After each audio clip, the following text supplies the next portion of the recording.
এই কালগো 600 হুন্ডা আর 500 মোটরসাইকেল লইয়া আমি কালগো প্রোগ্রাম আছে মুগো একটা। হাজিপুরিয়া আইলেন কুমিল্লা।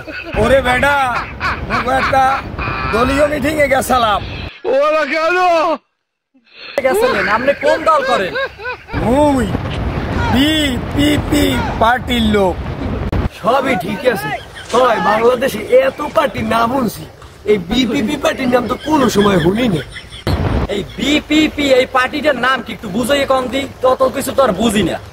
তাই হন, বিতে বাংলাদেশ, পিতে প্রেজেন্ট, পিতে পার্টি, এইটা হইলো মোর দল, বাংলাদেশ প্রেজেন্ট পার্টি। ওহো, আপনার নাম তো রশিদ ভাই না? সেকালে আওয়ামী লীগ সরকার ক্ষমতায় আনলে সেকালে আপনার নাম আনলে কি? ওরে বেডা, এ সময় মোর নাম আনলে শেখ রশিদ। বিএমপি ক্ষমতায় আনলে এই সময় আপনার নাম কি আছে? ওরে বেডা, এ সময় মোর নাম আনলে রশিদ রহমান। জামাত ইসলাম ক্ষমতায় আয় সেকালে আপনার নাম কি হইবে? বেডা, মোর নাম এ সময় হইবে রশিদ ইসলাম। ये सब क्या देखना पड़ रहा है। अच्छा है मैं